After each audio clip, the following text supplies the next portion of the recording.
Bueno, buenos días, Luis. En principio quiero decirte que este es un proceso ilegal, porque realmente el delito no lo puede cometer la alcaldesa. En todo caso, quien los pudieran cometer el delito son los concejales, y esos son 26 personas que son las responsables de tener que cumplir con la orden judicial de la judicial de Matagalpa del Trabajo, la judicial de distrito de Matagalpa del Trabajo, quien ordenó a la alcaldía de Bubilí pagar una suma de un poco más de 16 millones de Córdoba.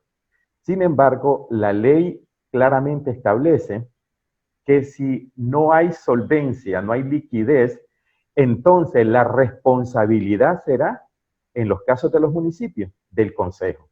Entonces, en todo caso, a la alcaldesa se está juzgando por desacato, desacato o desobediencia a la autoridad, a una orden judicial emitida por la jueza de distrito del trabajo de Matagalpa. Sin embargo, es importante ver que la ley laboral establece claramente, expresamente dice que será responsable en el caso del Estado el Ministerio de Hacienda y Crédito Público y en el caso de las municipalidades los consejos. Por lo tanto, quien pudiera ser procesado tendrían que ser los consejos. Esta es una acusación arbitraria en contra de la alcaldesa. Ella no puede cometer ese tipo de delito porque la ley le da las responsabilidades al consejo.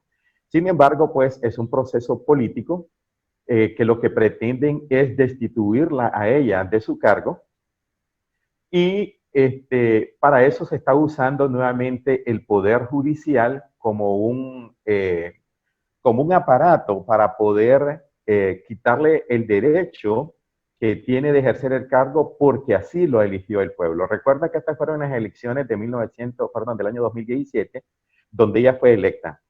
Y a partir de ahí empezaron a haber anomalías. Por ejemplo, esta demanda laboral desemboca porque en la alcaldía, después que pierden las elecciones, firman un contrato donde dice el contrato que si los despiden, les tienen que pagar los 2 años del contrato.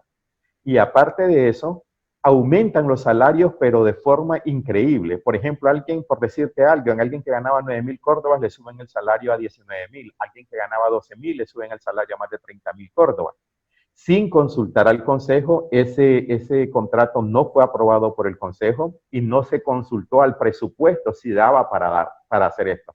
Ahora existe una demanda, perdón, una orden judicial que es de más, como te decía, de más de 16 millones de córdobas, y sin embargo la comuna el año 2019 recaudó solamente un monto inferior a los 14 millones de córdobas.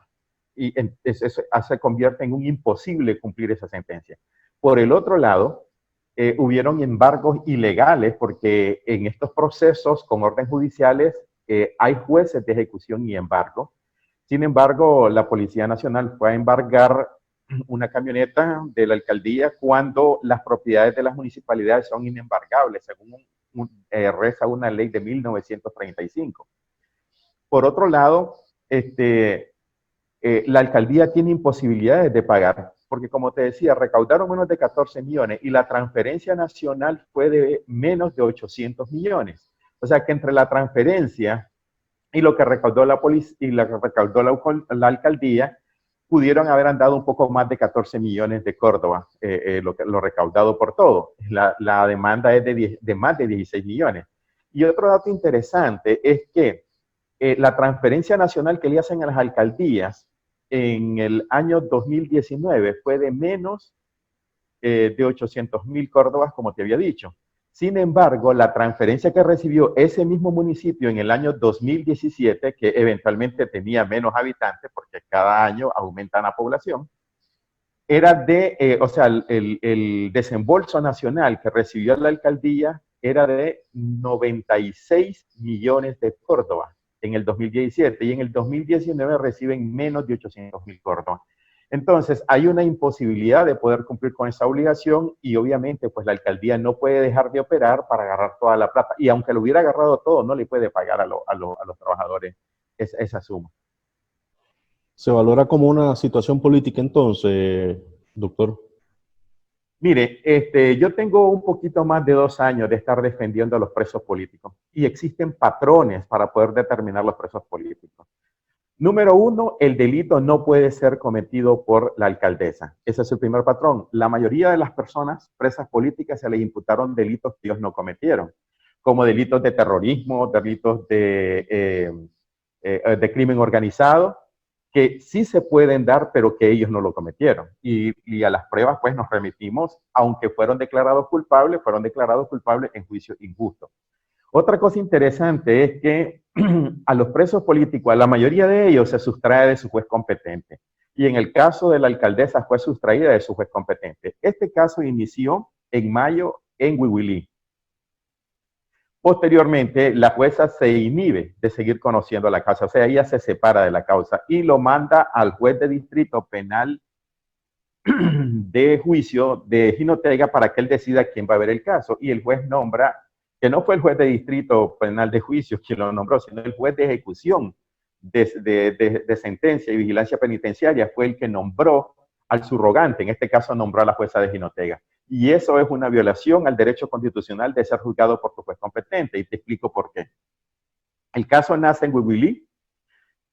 A la jueza separarse, tenemos 3 opciones para poder nombrar quién va a ver la causa. La primera opción es otro juez en el mismo rango, pero en Huihuilí el juzgado único no hay. Segundo, el juez suplente.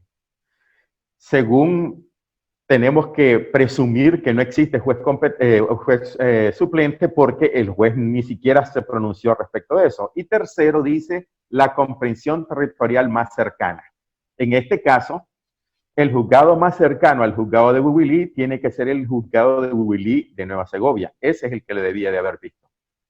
Si pudieran alegar que tiene que ser en el departamento, aunque la ley no lo establece, pues entonces le tocaría a Santa María del Fantasma, pero nunca le va a tocar al juzgado de Jinotega. Entonces la mandan para allá, al juzgado de Jinotega, una decisión que la tomaron y que el juez hasta hoy, que estoy hablando contigo, Luis, no ha sido notificada la decisión del juez, del nombramiento del juez subrogante, o sea, el juez que va a seguir viendo la causa. ¿Y por qué razón la tienen que notificar? Bueno, porque es obligación de los judiciales notificar todas las decisiones a las partes. Y en segundo lugar, a partir de la notificación, las partes tienen 3 días para recusar al juez nombrado. Y ese derecho se lo cercenaron también a la alcaldesa. Por lo tanto, está siendo juzgada con su juez competente, no ha sido notificada, se presentó un recurso de nulidad. Tampoco la jueza ha evacuado ese recurso, sin embargo, el Ministerio Público ha presentado escritos y sí los resuelve el mismo día. Entonces, esto es una decisión arbitraria. Incluso la decisión arbitraria de la jueza, de la jueza Diana Jarquín Valles, de ordenar la orden de captura en contra de la alcaldesa. Te voy a decir por qué es ilegal eso. Número uno, un día antes, su servidor interpuso un recurso de un incidente de nulidad. La jueza está obligada a resolver ese incidente de nulidad porque estábamos alegando de nulo el auto que ella nos convoca para una audiencia el 10 de junio. Antes, como un paréntesis, el 5 de junio tuvimos una audiencia en el cual yo opuse la excepción por falta de competencia, la cual se declaró sin lugar, igual que en todos los presos, en todos los casos de los presos políticos. En segundo lugar, ese 5 de junio la jueza señala para el inicio del juicio el 15 de junio. El lunes, que es el siguiente día de despacho, la jueza dicta un auto a las 8:40, 8:27 creo, de la mañana, en el cual nos convoca para el miércoles.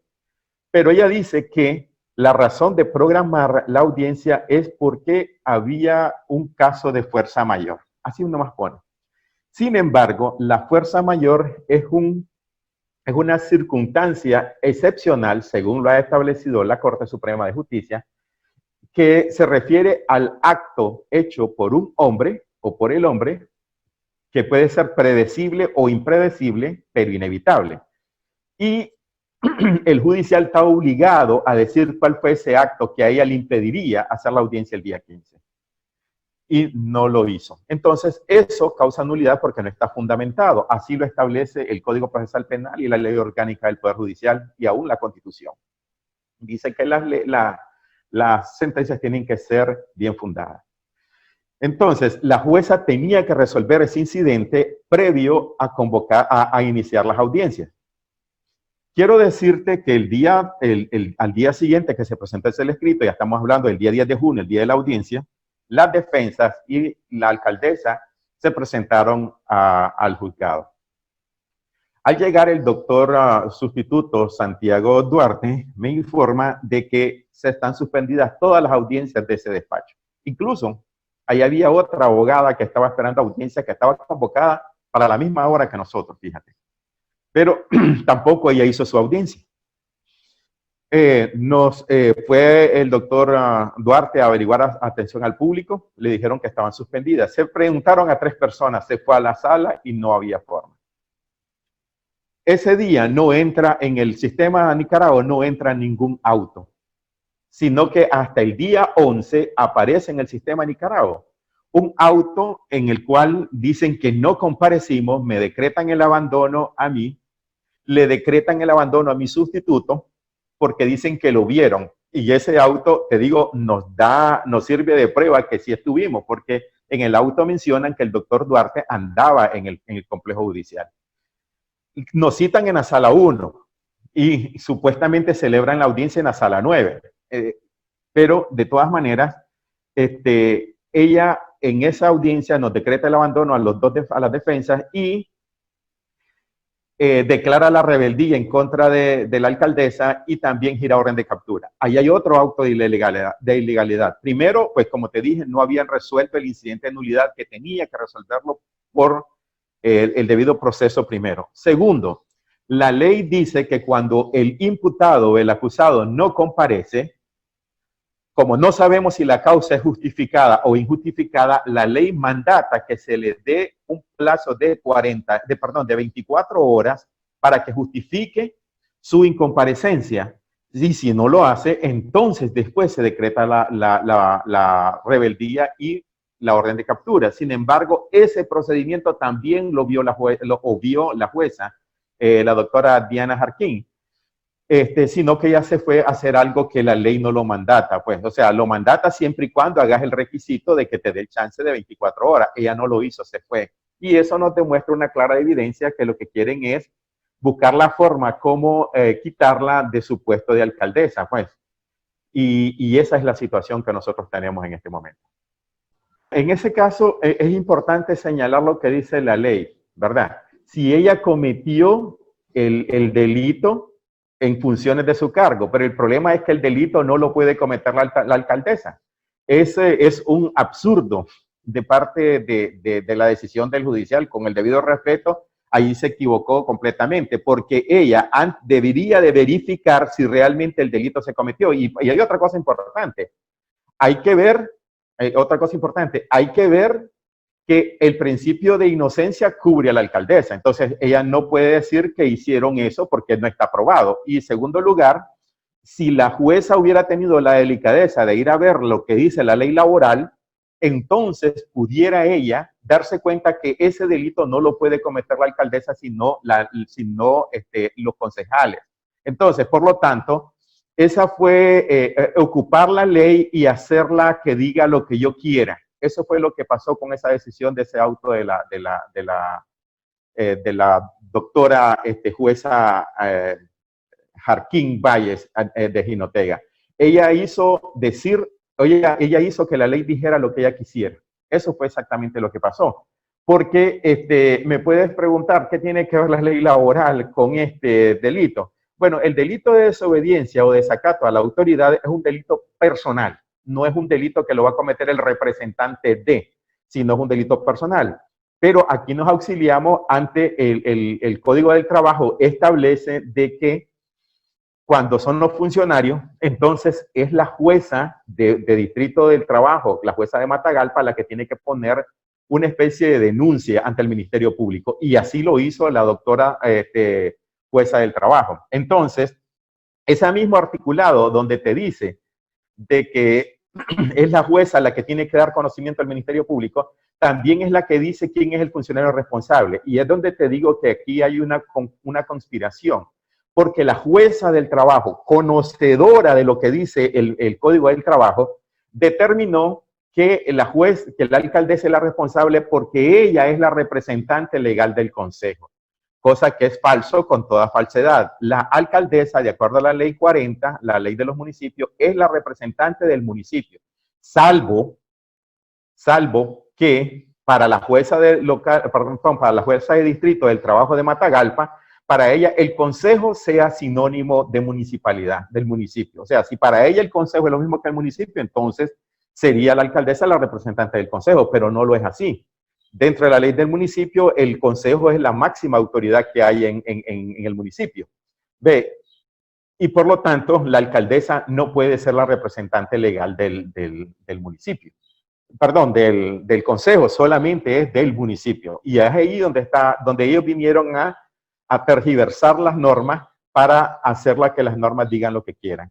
A mi criterio, hay que considerar muchas cosas. Por ejemplo, ese tipo de delito de desobediencia y desacato no incluye en la pena el suspender o el inhibir a una persona de su cargo, y sin embargo esta señora lo está haciendo, lo que es contrario al proceso. Si bien es cierto que en este caso en particular, la jueza debió haber analizado si ella es la persona que responsable de la comisión del delito. Y a la luz, como te digo, del artículo 154, quien es responsable del pago y por ende, si no se hace, es el responsable del delito, es el Consejo Municipal, que está integrado por 13 miembros del Partido Sandinista y 13 miembros del partido de la oposición o de una coalición que hicieron en Huibilí, según me informaron. Allí la alcaldesa es la que hace la diferencia, ¿verdad? Con el vicealcalde. Sí, a la hora que se une el consejo, según la ley de municipio, tienen voz y voto el alcalde y la vicealcalde. Entonces, en este caso, pues, ellos hacen la diferencia ahorita por eso en los proyectos. Bueno, te digo, la diferencia numérica a la hora de las votaciones es ella con el vicealcalde, lo que hacen la diferencia. Correcto. Sí, que entonces tenés 15 personas contra 13, pero al tratar de quitar a la alcaldesa te venís a tratar de nivelar la situación, ¿ves? Pero en este caso, el hecho que ella haya otorgado o haya ordenado pues una orden judicial, aunque sea mal fundada, es de ineludible cumplimiento si no se impugna.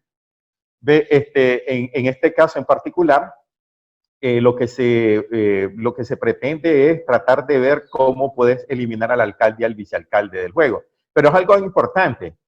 Ella está, según esa orden judicial que va a ser recurrida, está inhabilitada y suspendida. Pero en teoría, ella no ha dejado de ser la alcaldesa, porque es el Consejo Supremo Electoral quien tiene la facultad de, por causas justas, ¿verdad?, de destituirla. Entonces, ella va a estar suspendida, me imagino que va a estar asumiendo el cargo el vicealcalde momentáneamente, y eso va a surtir efecto a partir de la notificación. Aunque no me extrañaría, pues, que ayer mismo hayan notificado al consejo o al vicealcalde, pues, de esa situación. Ahora, pero con esta inhibición, porque en realidad dice, se decreta además la medida cautelar de suspensión en el desempeño del cargo como alcaldesa del municipio de Huibilí, ¿verdad? Eso por un lado, pero por el otro ordena también la captura, ¿verdad?, de la alcaldesa. Entonces, ¿cuál es la situación? ¿Cuál es cuál va a ser el actuar de la alcaldesa en este caso, Mario? Bueno, mira, la captura la ordenó la jueza en el día 10 supuestamente en el auto, pero como te repito, pasó algo muy raro. Ese auto que usted me está mencionando ahorita ya está en el sistema y estaba en el sistema desde ayer, no hoy. Entonces, el auto del 10, que donde le declaran rebelde y le dan orden de captura, no entró al sistema sino hasta el día 11 en la tarde, lo que para mí es raro eso, pues, porque ahorita puedes verificar que ese auto entró desde ayer y ahí tiene la fecha. Y te puedes fijar también en el mismo sistema Nicaragua, fíjate cuando entra el auto donde ella la declaran rebelde, que está fechado el 10 de junio. Entonces, la orden de captura contra la alcaldesa se efectuó desde el día miércoles 10 de junio. Y esa simplemente está reiterando la decisión de ella de la orden de captura que se le había impuesto o estaba en contra de la alcaldesa. Entonces, ¿qué esperamos para los próximos días? ¿Se va a presentar ella a una próxima audiencia? Porque, o sea, mientras no la capturen, no se programa audiencia tampoco. Eso es lo correcto y ella sí lo establece en el auto del día 13, que hasta que se la pongan a la orden. Sin embargo, en este momento, en vista de que las decisiones de la orden de captura de ella, de la rebeldía de ella, incluso esa decisión de ayer, porque que tomó ayer la jueza, es ilegal. Y te voy a explicar por qué. Las medidas cautelares son medidas que te van a ayudar al aseguramiento de que la persona comparezca al juicio, no medidas represivas. Y en este caso, el inhibirla del cargo y el de suspenderla de las funciones hace que garantiza que ella llegue al juicio. No, no garantiza nada. Entonces, esto es una medida una medida de represión disfrazada como una supuesta medida cautelar. Esa es la situación. ¿Qué vamos a hacer? Bueno, en este momento vamos a presentar algunos escritos en el juzgado de Jinotega y presentar recursos de amparo y recursos de exhibición personal en el tribunal de Matagalpa.